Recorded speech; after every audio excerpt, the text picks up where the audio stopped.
episode 6 of Tarrty Tackle.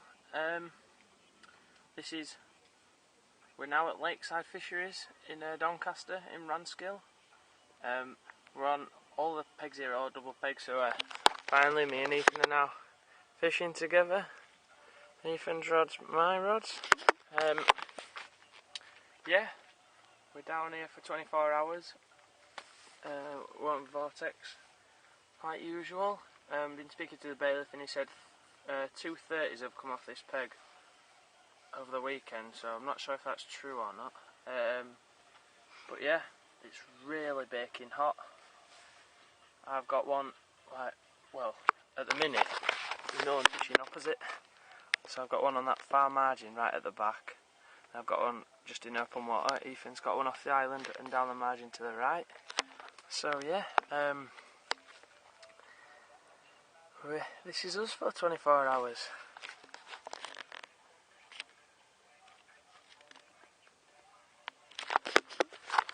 So I'll do another vlog a bit later on if we've not had any fish.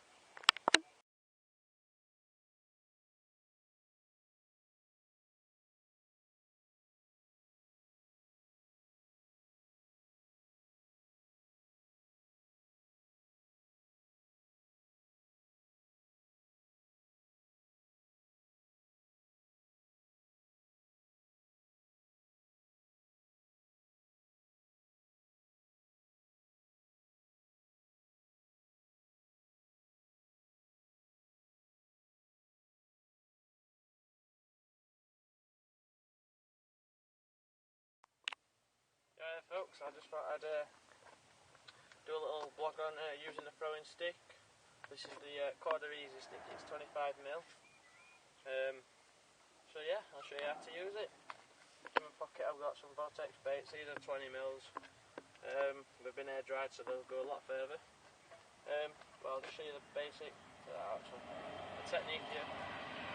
Straight arm, over shoulder and back.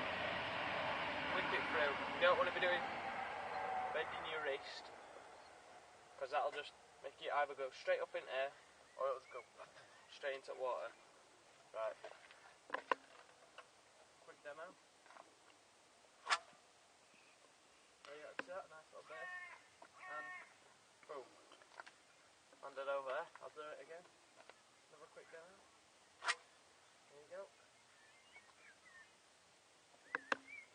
Where my rod is, straight over there. So it's not had no bites yet, so I'm going to put a bit more bait in.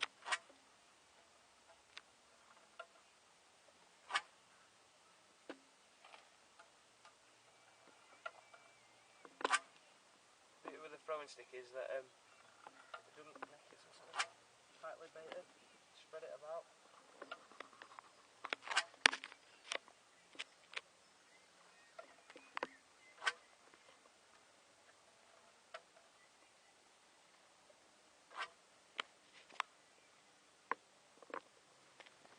Another 3 baits on there.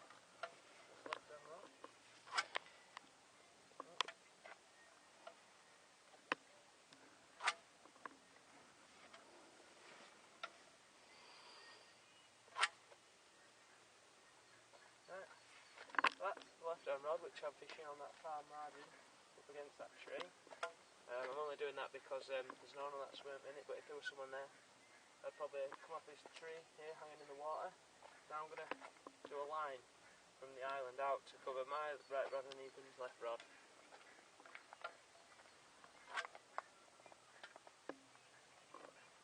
You don't want to, this is one way you don't want to whip it through. If you can use them close range. Just to give it a good scattering. There you go. You don't have to smash it in. Just nice swift movement.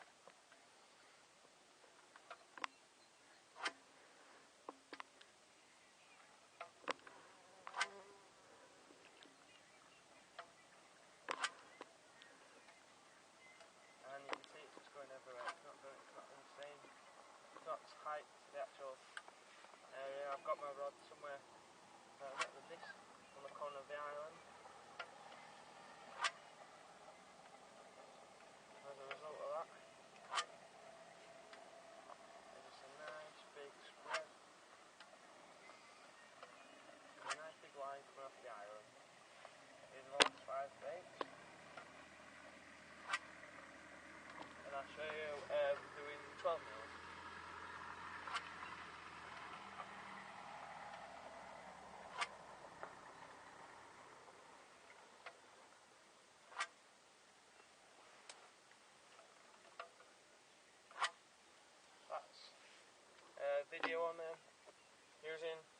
baits and a 25mm throwing stick.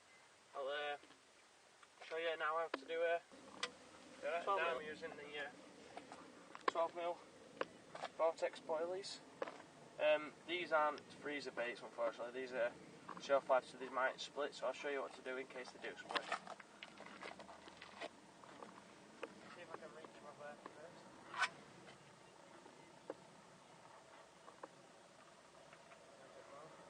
You can also do the two-handed technique, like that. I'll show you.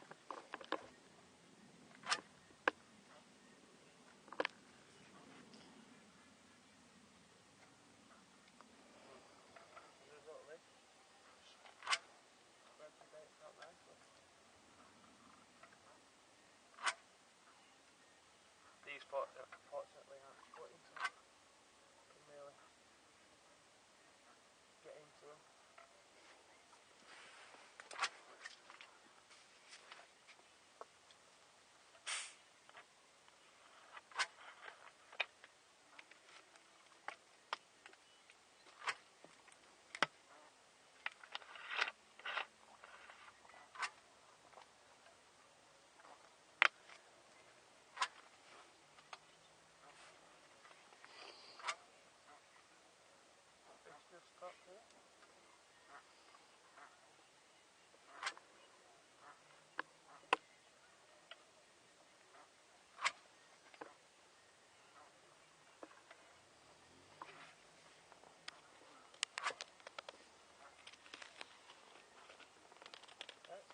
Small baits out at range. Now to just put them out in front, just yet again. It's a bit of a harder flick than when you're doing a 20s because they're obviously a bit smaller, so not going to travel as far. So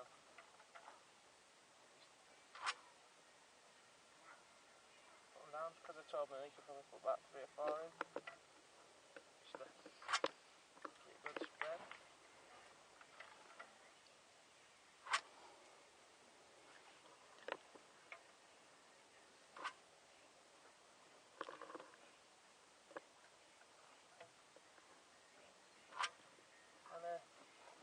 That's basically using a throwing stick, and there's quite a few on the market these days.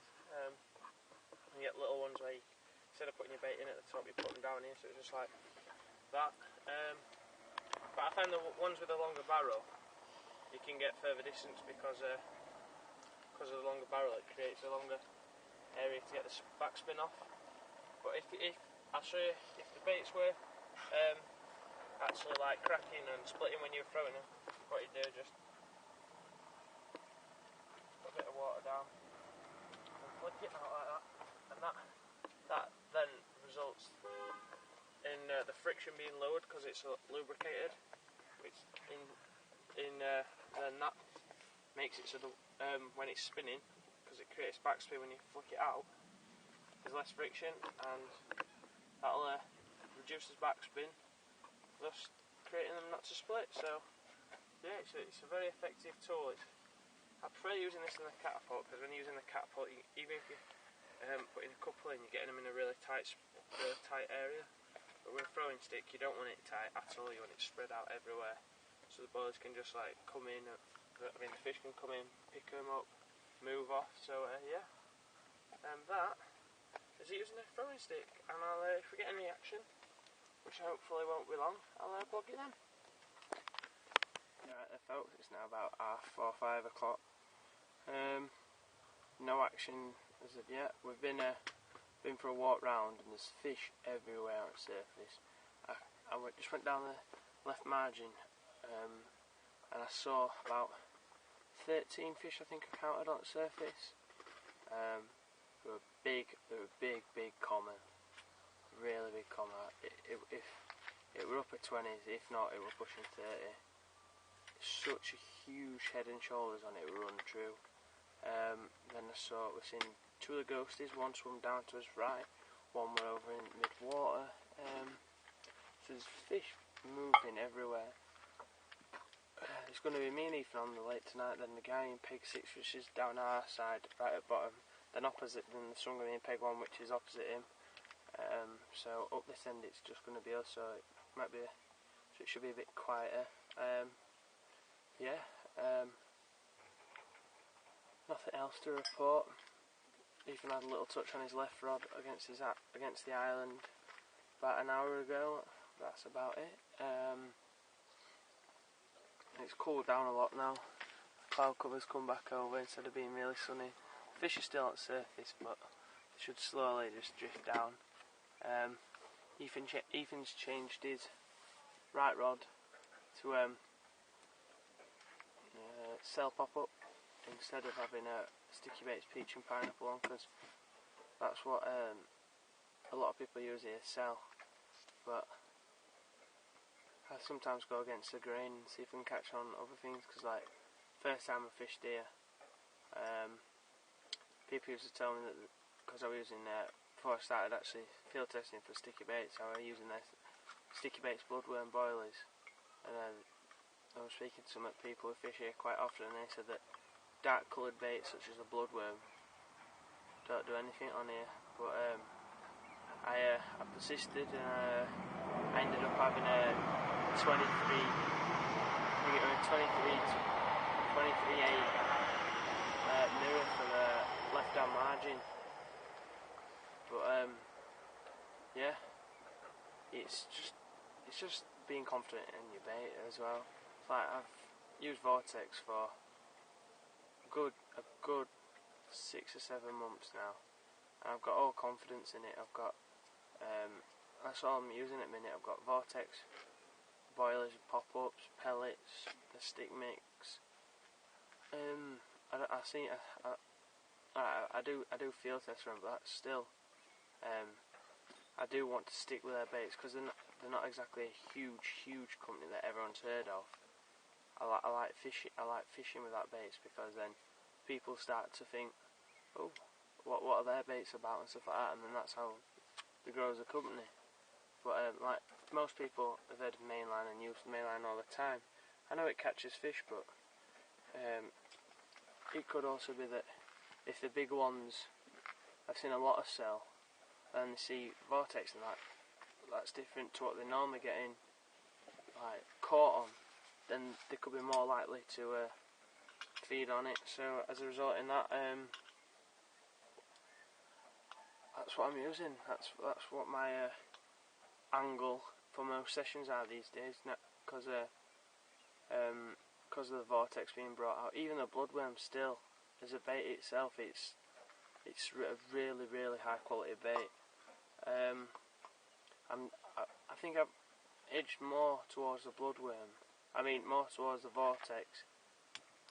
I don't know why. I just think it's just something different. It's like a maple, and then when they dry out slightly, you can smell a bit of fish meal as well. It's like proper subtle tastes and smells that just draw me to their bait. It's like if I were a fish, I think I'd be definitely eating that bait. I must say, when I was using cell, I have actually eaten cell boilies, and they are, apart from being bitty, but they are really nice. They do definitely taste like coconut. From eating that, I never used to like coconut. From eating that, I always love bounties now. But yeah, there's fish all over the surface, just fizzing and bubbling. Saw loads just on a line, just across from the island, literally just chilling on the surface like it was nothing. So hopefully, if not in a couple of hours, tonight we can have some carp on the bank. Ethan there just making a hot chocolate on his new stove, his little bad man, fire breathing stove. So yeah, hopefully there should be some carp on the bank and some decent vlogs. I think even if I don't catch, I'll still probably put this video on YouTube, just to keep my followers happy. Thanks for doing all the subscribing and that. So yeah, I'll vlog off now, and then if I get anything or anything like that, I'll do another vlog later on. Catch you in a bit.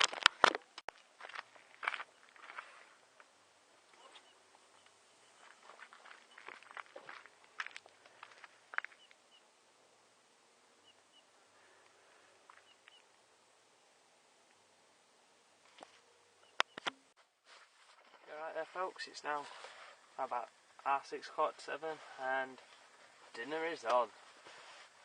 Got the water boiling for 2 sets of different types of pasta. One linguine and one just the normal like long pasta. I'm gonna have a cheesy sauce for mine. Ethan's gonna have a, what is it? Tomato and spicy onion sauce. Rods are all out in their spots for this evening. Ethan's got one. It's on the corner of that island. Around about down there. And he's got one down this bankside margin. I've got one in mid water towards that peg, and one literally about there-ish on that tree over there. Just put quite a bit of bait in, so hopefully these fish tonight will start feeding. Temperature's dropped down quite a bit. Still nice and cool though, but nice warm at the same time. So hopefully tonight you might see us with a couple of fish on bank. If so, I'll blog you later.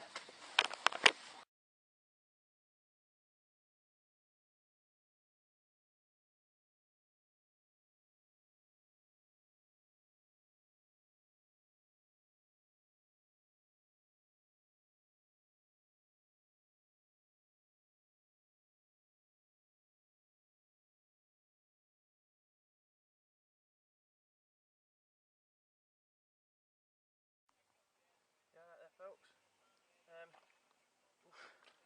Bit of a lively one. Nice 16-2 common.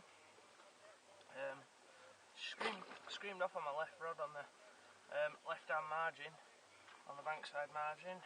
Come straight towards me. I thought at first it were a bream. That's probably why it's fighting, so I didn't sling now. But look at that. There you go. 16-2.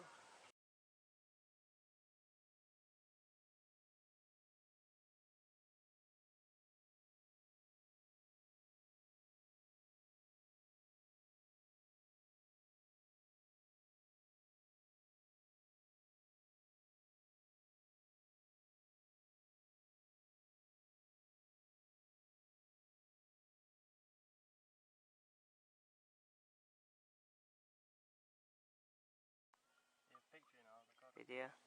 Look at this. There we go. And it again. Get some water pictures now. Right, I'll quickly change over to it.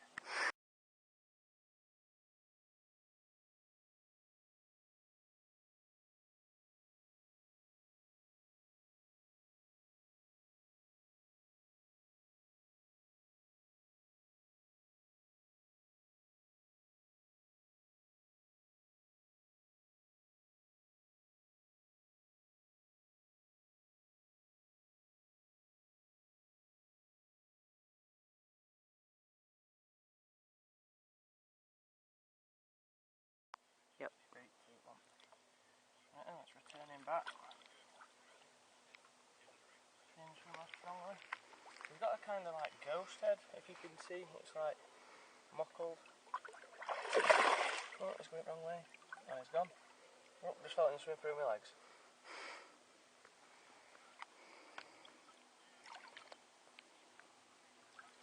There we go.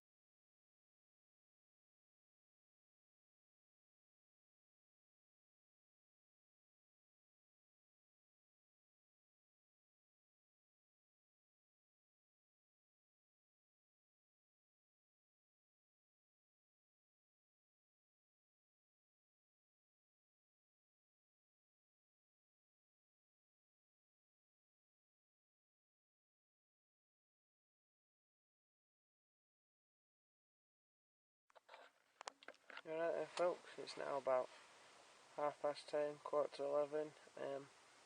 Nothing else as such. No one else on the lake's caught apart from me so far. Ethan's taken his right hand rod, he's brought it back in and we've put Vortex Snowman on instead of having a cell pop up. Yeah, so we're all sorted up, rods are out. There's two guys next to us to our right. There's a guy on peg 1 right diagonally from us, to the left, and there's a guy right down in the bottom right hand corner on peg 6. So there's a couple of guys out, there's a couple of people on the lake at the minute. Yeah, I think this will be the last vlog we do before we go to bed, unless we get a fish, and if not, I'll see you in the morning. Morning folks, it's about 6 o'clock, half 6. Nothing through the night apart from a run that Ethan had. Absolutely screamed off the island, struck into it, and there was nothing there. So don't know really about that. I don't think anyone else has caught anything, to be fair. I've not spoke to anyone, but I didn't hear anything on the way of people's bite alarms, and I were awake for quite a bit the night last night. So yeah, I don't think anyone else has caught. I just put my rods out again, just because one of them I thought I did put when I first cast it out last night. I didn't put any PVA foam on it, so I've always got this mentality in my head that is it tangled, is it caught on something, so I brought that in, put that on, put that back out, then I put my right hand rod back out again on. We're both fishing, one's fishing the left margin on the trees, one's fishing the far bank side margin, just to see if we can pick anything up really. We'll be leaving about 11:30ish, so we've got a couple of hours left, so we might be able to nick another one or two. So I'll probably vlog you later. Catch you in a bit. It's about 9 o'clock-ish now. 9:30. Lake's come alive now. Well, my right hand rod, I've just had 2 runs on. Missed. Well, I got one of them, and then it's spat the hook out right at the landing net. Very nice common. And then I've just had a run now, and unfortunately, because I'm using back legs, and because when I struck, I pulled the rod rest out of the floor. So if I thought trying to sort that out quickly, then I had to then pick up the back lead and then get back in contact with the fish, and as a result of that, it were on, then it just come off, it just bumped the hook off. So yeah, I've put the rod back out, and they were 2 runs in 2 hours, so I think it's an hourly thing. They might just go on like it's a track is in a way around the lake, around the outside, and then they reach there eventually. So rod's back out. I've got that many air dried boilers left. There's what? 1, 2, 3, 4, 5, 6, 7, 8, 9, 10, 11, 13, 20 mil boilers left, so a bit down on stock.